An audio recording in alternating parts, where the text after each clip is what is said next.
prefaces with, I'm not a lawyer, just to give you an idea of the breadth of the material. So I am Angelique Carson, the Shared Collections Librarian at the Washington Research Library Consortium, and a member of the WRLC's Textbook Affordability Working Group, the sponsor of today's program. We are recording the meeting. You would have just heard that, notice. So for those who are not able to attend synchronously, and we'll also be including this particular presentation on the Open at WRLC website, especially because it's such a topic that covers such a wide breadth with its own complexities. So, please, if you haven't done so already, please take a moment to update your Zoom name to indicate which institution you are affiliated with. To do this, go to the participants window, hover over your name and click More. Then click Rename and enter the 2-letter abbreviation of your institution followed by your first name and last name.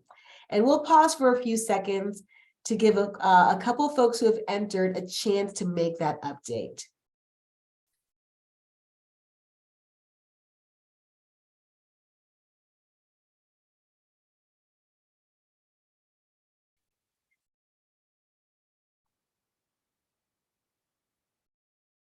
Okay, thank you for doing so.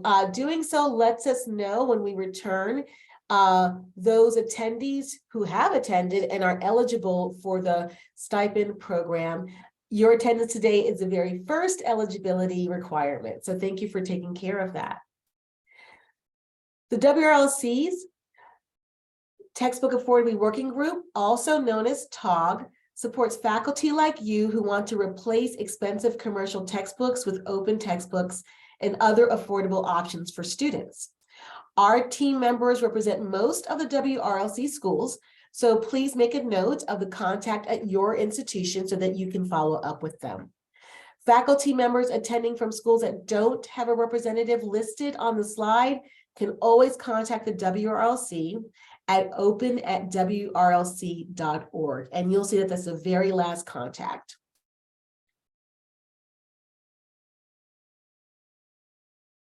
For today's agenda, to help ensure a shared understanding, we will look at what open textbooks are and their benefits.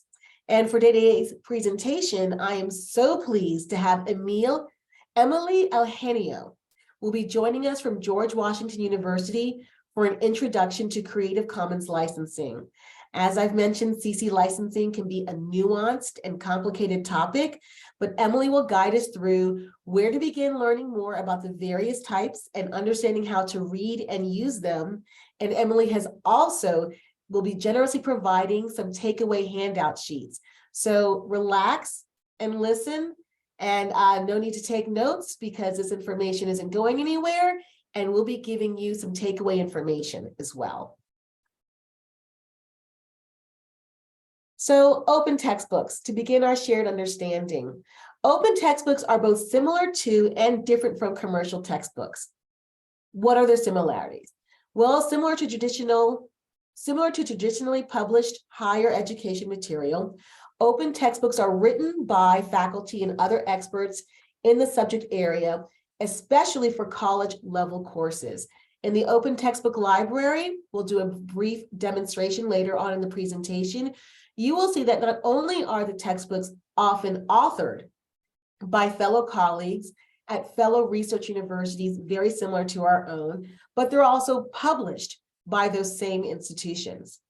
Open textbooks also undergo rigorous editorial processing, including peer review, which if you decide to take part in our eligibility program, you'll be a part of that peer review program. So how are they different? How are they different than commercially published textbooks? Access is online and completely free for both students and faculty, and that is perpetual access. Open textbooks also have flexible licenses. We'll learn more about these Creative Commons licenses today, also called CC BY licenses. And these give you great flexibility in how you can use the material that you find.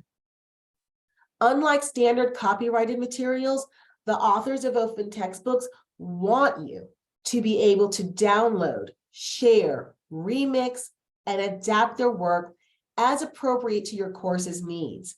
And the CC BY license is a tool that gives you that permission. Open textbooks offer many advantages with respect to equity and accessibility. Concerns regarding diversity, equity, and inclusion are preeminent on all campuses at the moment, and for good reason. Open textbooks equalize access to course materials for all students.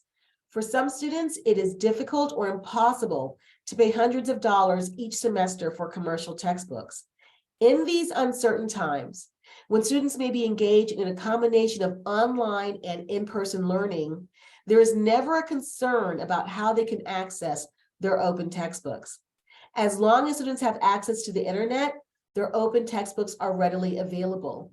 And for those students who may be in locations where internet access may not be as stable, the material can also be downloaded. With open textbooks, every student has equal access to course material from day one, regardless of their location or financial circumstances. Open textbooks also offer pedagogical advantages to faculty. Open textbooks make it possible for faculty to be more flexible when it comes to learning materials. Faculty can adapt the materials to suit their students and even pull material from several different open textbook sources at one time. Most open textbooks contain interactive elements such as self-assessments and videos and slide decks and quizzes, which support multimodal learning. Multimodal learning has been demonstrated to increase student engagement in the learning process and additionally provide faculty with more pedagogical flexibility. The reason I highlight these important characteristics of open textbooks is because together they lay a foundation for student success, which is of course our ultimate goal. Whereas commercial textbooks are still woefully inadequate when addressing concerns of diversity, equity, and inclusion, OER material invites you to revise material so that it is not only hyper-relevant to your coursework's requirements, but also references your students' environment and experiences. Open pedagogy invites students to see themselves as the director of their own academic career and begin to understand themselves as contributing members to the knowledge pool discipline of their studies. Because material is perpetually available, the textbooks can be accessed throughout the entirety of their academic career, and assignments can be revisited and reused and built upon with each class and semester, doing away with throwaway assignments. At this time, I will hand the presentation over to Emily Alhenio, joining us from George Washington University, to further discuss Creative Commons licensing and how they are used to facilitate the use of OER. Hello, my name is Emily Alhenio. My pronouns are she, hers. I started working for the George Mason University Libraries in July of last year as the Open Educational Resources and Scholarly Communications Librarian. Slide, please. A couple of quick housekeeping items. I am a librarian by training, which means I will be providing you with legal information and informed opinions. I am not a lawyer, so I cannot give legal advice. If you guys, my throat's a little froggy, so I'm working on a cough drop and I've got some water, so forgive me if I need to cough or take a sip. So Angelique will be dropping a link into the chat here so you can access these slides. And she'll also add links to 2 handouts. One of them is called the Creative Commons Basics to get you started. And a second one is called Practical Features, which is a chart comparing the practical aspects of the different 7 CC Creative Commons licenses. I made these handouts because this presentation is brief and we won't be able to do a deep dive into any of the given topics. And once I finish presenting, there will be time for a Q&A.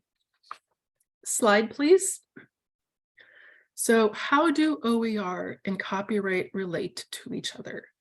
All OERs, by their very nature, are copyright protected, which we'll explain shortly. If you're going to adopt an OER, hopefully the author has granted and expressed publicly the rights that you, the adopter, are allowed to exercise. The same is true if you're wanting to adapt an OER. You'll need to know which rights you can exercise when making a new work.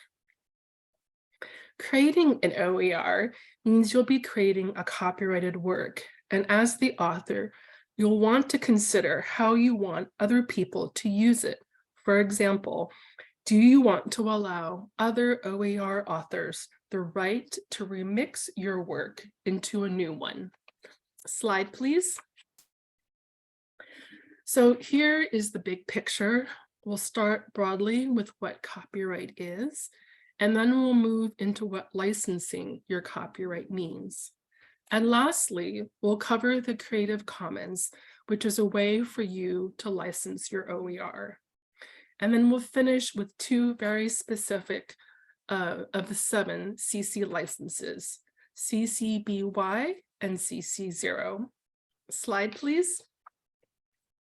So jumping right in, securing a copyright in the United States occurs when a work is both original and fixed. The standard for what is original is low, and the work has to be independently created as opposed to copied word for word, or perhaps a photograph taken by a monkey, which was an actual court case. Fixed means a work is in a tangible medium of expression, whether it is an app on your mobile or a movie you're watching in the theater. Examples of what are not tangible means of expression are perhaps the conversation that you had with your colleague today around the water cooler, or maybe a list of ingredients that you've memorized when you're heading to the grocery tonight to cook dinner for tomorrow. Fixed also means it involves a permanency, a stability, something that can be perceived by human eyes and ears and lasts long enough to be seen or heard. Slide, please. To qualify for copyright protection, the work in question also has to be eligible. Some of the works that do qualify are books, photographs, CDs, for those of you that remember those, various forms of music, and architecture. What does not qualify are ideas, right? You might have had this wonderful invention in your mind this morning when you were showering, or facts are also not eligible, like your phone number. And most of the works created by the US government, the employees, are also do not qualify for copyright protection. Slide, please. The last aspect of copyright I'm going to talk about is ownership, which is the most relevant to today's topic. The owner of a copyrighted work is granted 5 rights: the right to reproduce or copy a work, the right to distribute a work, that is, share, publish, or sell it. The third right is what's called the right to make a derivative, which is reconstructing an original work to express it in a different way. A few examples are making a drawing based on a photograph, which is a very common exercise for art students, or translations. For example, I believe the Bible was originally written in Hebrew, Aramaic, and Greek, and has been translated into every language in the world. Or for example, abridged versions. For example, the original Les Miserables by Victor Hugo was over 1,000 pages, and I read the abridged version in high school, which is only 400. The fourth right is the right to publicly display your copyrighted work, meaning to show a copy of it, either directly or by means of a film, slide, TV, image, or any other device or process like a computer monitor or a web page. Two examples are showing images in the classroom or the sculpture of John Lennon shown in this slide, which is on a public park bench. The fifth right, significant right, is the right of a copyright owner to publicly perform their work, meaning to recite, render, play, dance, or act your work, either directly or again, by means of a device or process like your cell phone. So some examples are, there might be a grad student who wants to perform their dissertation on the local plaza on campus. Or another common example is, I believe Rihanna's next live concert is rumored to be the Super Bowl halftime show on February 12th of next year, and that will be a public performance. Slide, please. Now we're going to move to the next section, which is licensing. I'm going to repeat here what copyright ownership means. As an OER author, you have the right to copy, distribute, create a derivative work, publicly display, and publicly perform your OER as you please. As the copyright owner, you can also license your work so that other people can also copy, distribute, display, perform, and create a derivative work of your OER. Slide, please. So a license is your giving other people formal permission to do something. You can license part of your work or you can license all of it. For example, you could license one chapter of your 10-chapter OER, and licenses can take any shape or form. Although I didn't go to law school, I know that law school students who study contracts are required to devote an entire semester to learn how to write them. They can also be private arrangements between two entities. For example, like a new employee who starts a job at a private corporation like PricewaterhouseCoopers. That new employee is expected to sign a work contract, one that is only visible to internal employees. On the flip side, an open license is a set of conditions applied to an original work that grant permission for anyone to make use of that work, as long as they follow the conditions of the license. Some examples are the Electronic Frontier Foundation, which created an open audio license, and the Government of Canada created the Open Government License, which is a licensing arrangement that can be used by any public body in Canada, such as provincial, territorial, and municipal governments. Slide, please. So speaking of open licenses, this is where our topic today comes into play, the Creative Commons. And here is a quick background about the organization. In 2001, the Creative Commons were launched as a nonprofit organization and a joint effort between Harvard and Stanford law schools. Their goal was to provide a set of free public licenses that would allow creators to keep their copyrights while sharing their works on more flexible terms than the default copyright setting, which is all rights reserved. Excuse me. These licenses give people and organizations a free, simple, and standardized way to grant copyright permissions for creative and academic works. Slide, please. So what is a Creative Commons license? It provides a copyright owner with an easy way to manage their copyright. Using a CC license allows a copyright owner, like you, the OER author, to share their work so that other people can reuse it under terms that are flexible and legally sound. The licenses were designed to be a free, voluntary solution for creators who want to grant the public upfront permissions to use their works.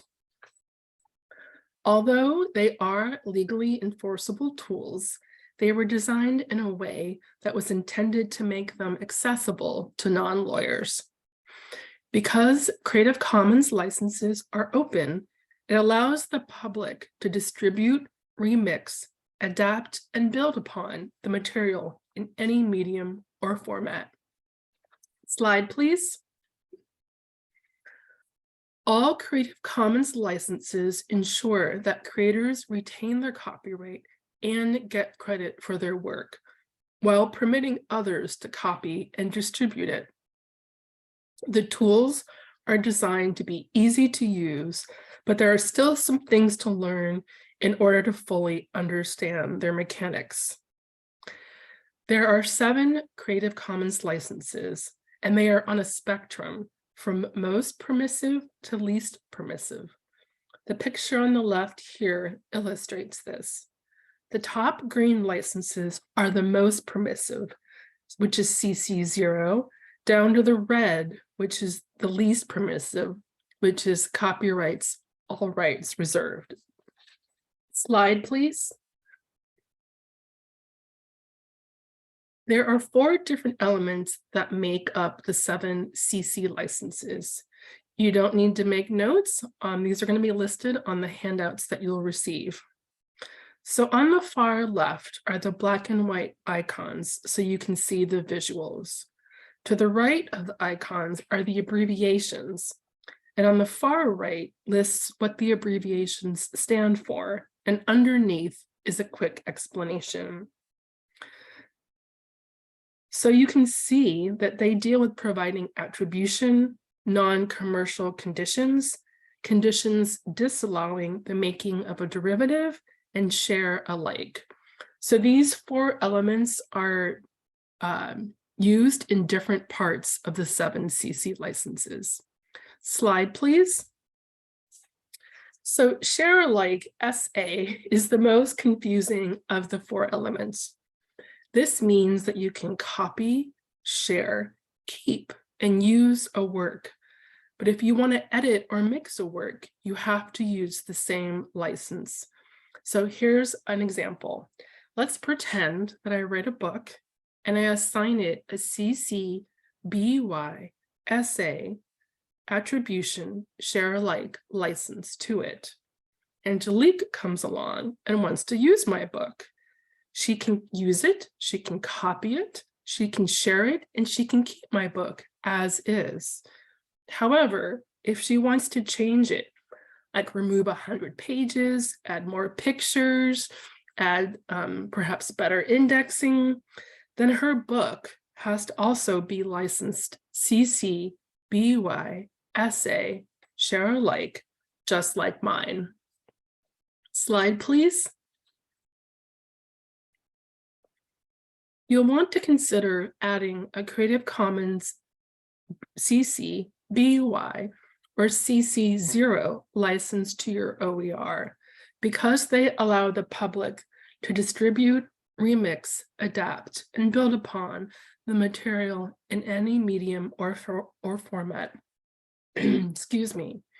And these 2 are the most permissive licenses, and the user only has to provide attribution. Slide, please. So I know this is a lot of information. As Angelique said, this is a very chewy topic.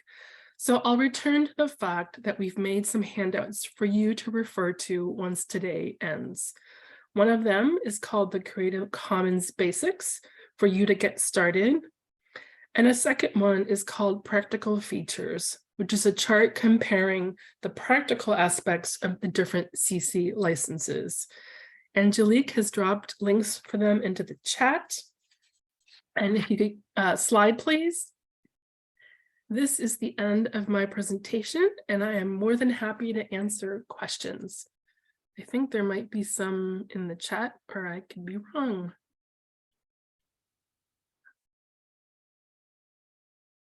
The floor is yours, folks. if you could obviously unmic yourself, or if you want to do it in the chat too, that would be great. I see Dr. Turpin. Hi. Hi. So I am Sherry Ann Turpin, aka Dr. Turpin from UDC. And one of my biggest challenges is finding materials for my courses that are accessible to me, accessible to my students, using them as teaching materials, whether it be how to write for the web, and in particular, even courses that deal with some of the other topics that I teach, such as women's studies, such as LGBTQ studies, such as Black studies, such as issues, quite frankly, dealing with diversity and inclusion.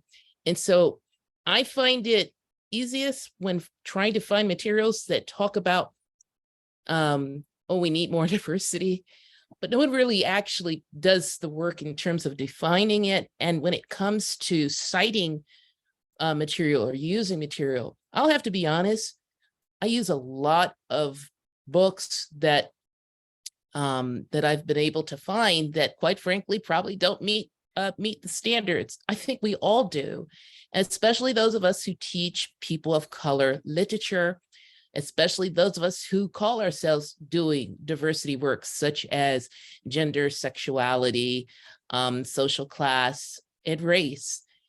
I find most of the stuff that's available is pretty much ideal for predominantly white institutions and those HBCUs that pretty much teach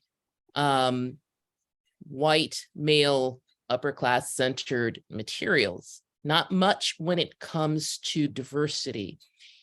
And it's almost as if you're basically kind of expected to write it yourself from scratch.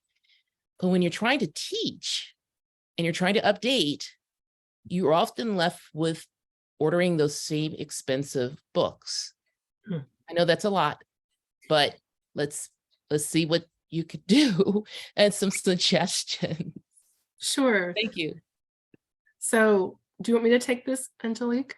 Please. Okay. I'll see if I have anything to add. And Please. please, anyone else from talk would like to jump in as well. Please, I would welcome, I don't want this to be a back and forth. I prefer this to be a conversation, as is at all possible on Zoom. So thank you, Dr. Turpin. I was just kind of just expanding that a lot, because this is a genuine challenge and I'm in the middle of trying to build some online courses. So it's an issue, at least for me. Well, so I'm going to do a quick story. So I was just telling Angelique that I am currently in a program, a professional development program, to become an OER leader.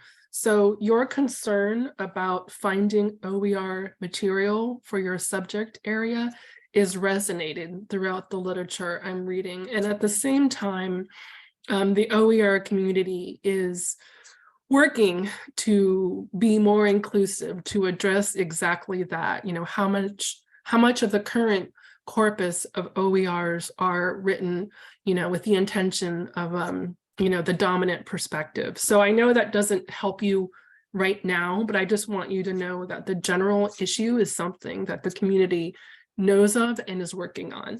Now, specifically to your point about what you're doing, so I want to give you props, because I literally just read last night a case study about open pedagogy and also the incredible amount of work that it takes to write this work and to reconstruct this work on your own while also doing your job. So I am drawing a blank. I think it's Megan, who is your local university contact about OERs. You're in DC. Sorry, I'm just looking at your name. I don't know what kind of grant possibilities are available to you. I don't know if you feel comfortable, Megan, coming on and having be a part of this conversation. These are just some starting thoughts, but I also don't want to just talk and talk and talk. Yeah, sure. So Dr. Turpin, I'm happy to connect with you individually so we can discuss your individual class needs, because what we can do is put together a short list of possible resources for your course, but we can only do that after you and I meet, which I'm happy to do. But also just in general, when it comes to finding these resources, the UDC library has an OER guide, and I've already dropped in the chat the link to the page, which focuses on where to find these OER resources. So this includes, textbooks, but also things beyond that, online archives and that sort of material. So you can have a chance to explore that on your own. I would also say sometimes the workaround is if the OER doesn't exist, you can find something that is still low cost or free to your students. So that means using library resources. So your particular institution obviously subscribes to online databases, books, and other sorts of resources. And using those in lieu of a textbook can sometimes provide that content. And while the items themselves are not free, the university pays for them, your students don't have to pay additional money to access them. And I would also just add, just to think about Dr. Turpin, you don't have to do this right now, but one thing that you might want to perhaps help Megan help you is to have a list of the courses or that you are currently wanting to change up, but also the syllabus and also the required course materials, just so she can kind of, having those documents will help give her an idea when the two of you are searching for certain more open materials to find something that's more aligned. Does that make sense?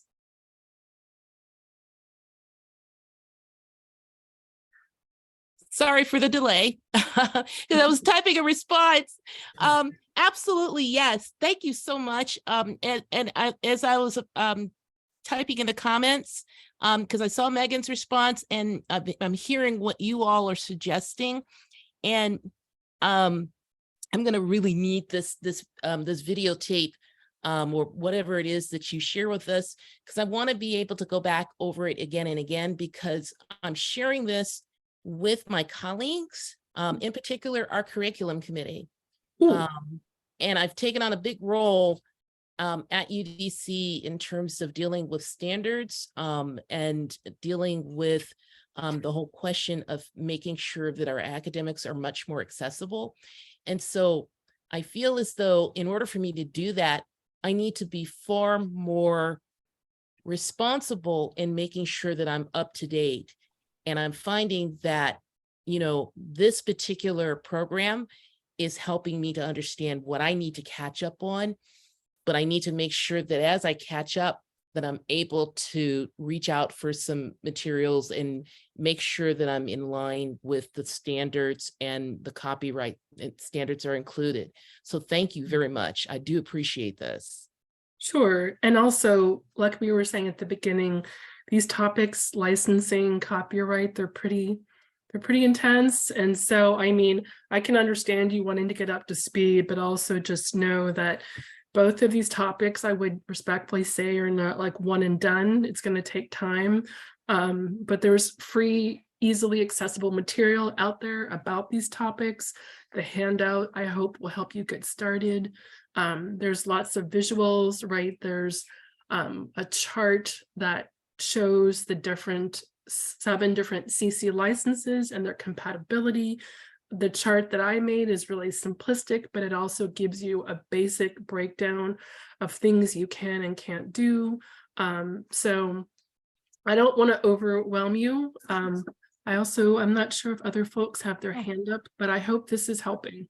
I did want to jump in with one particular resource. There is the HBCU Affordable Learning Portal, where they are trying to do some of this curation work, where they are putting these resources and making them slightly more accessible by putting them in categories like Asian studies, Latinx studies, Black studies, and things like that. And I did drop that link in the chat as well.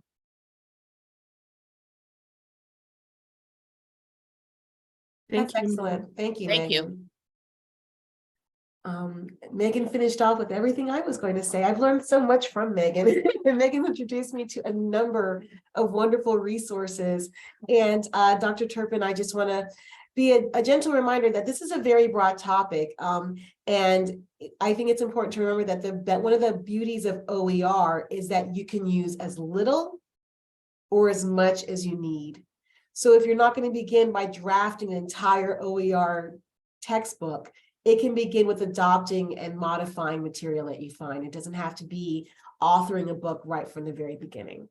So, And I just do want one quick addition. Also, I mean, this is something you can talk with Megan, but also I know that, you know, there are also OER entire courses. I just want to put that out there. Whether they fall and align with what you're doing is a question, but just know too, it's not just materials, there's entire courses.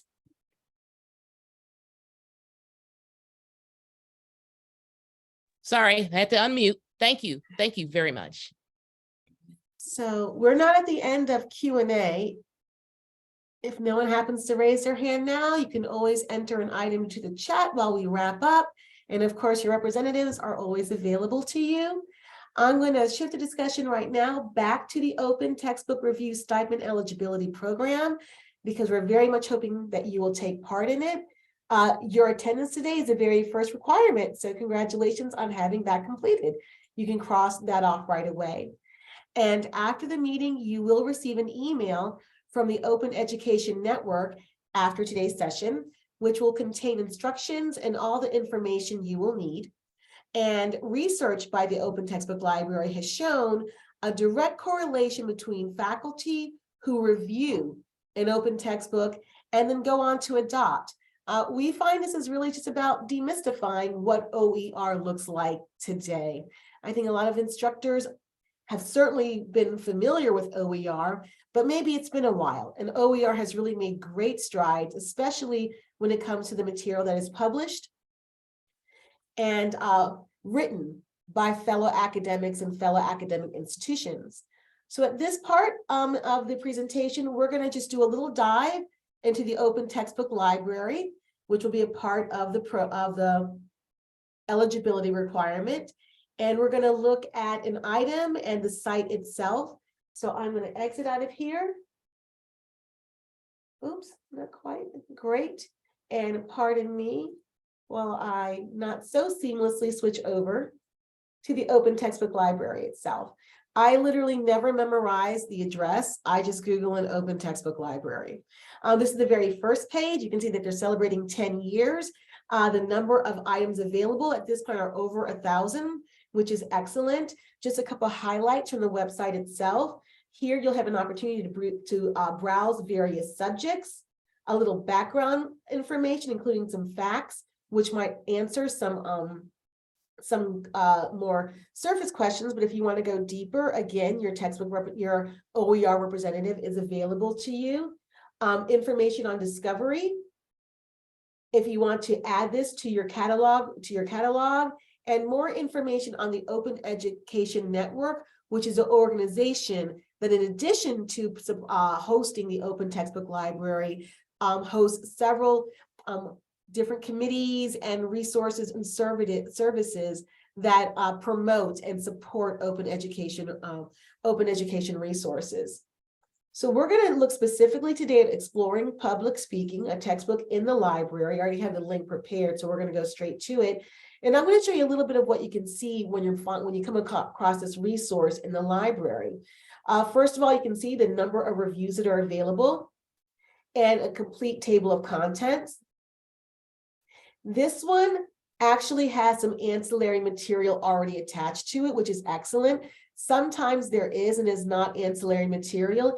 If you come across a resource that you really enjoy, but you find it does not have ancillary material, do not be dismayed. There are other websites and databases and other banks that provide specifically opportunities to search for ancillary material, whether it's case studies or slide decks, and as Emily mentioned, entire courseware including syllabi and quizzes and exams in some instances.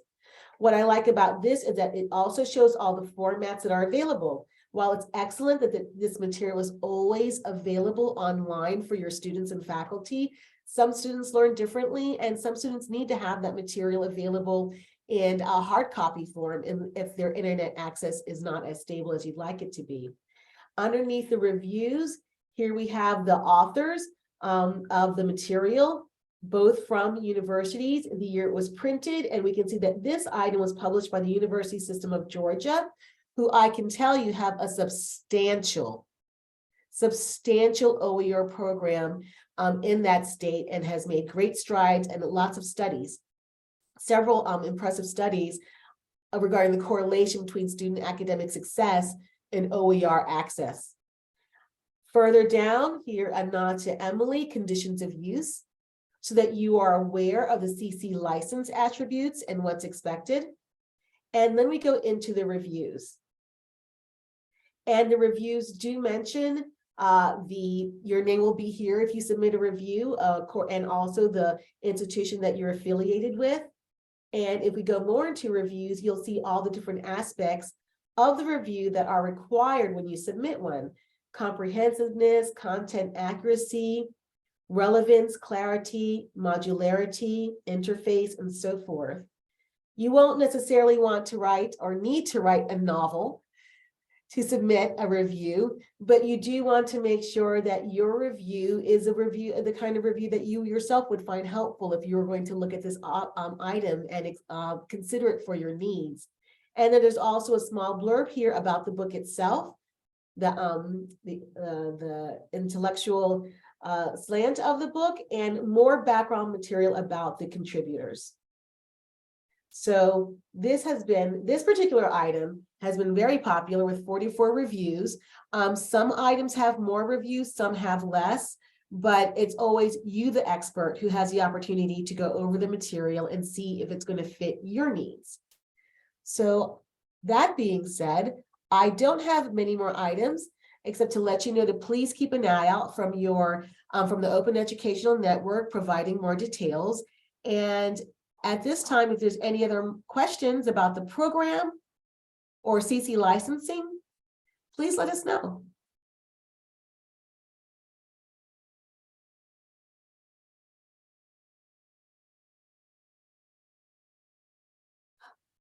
I will just take that to mean that we have done an excellent, thorough job, and we're all fully educated on OER in the program.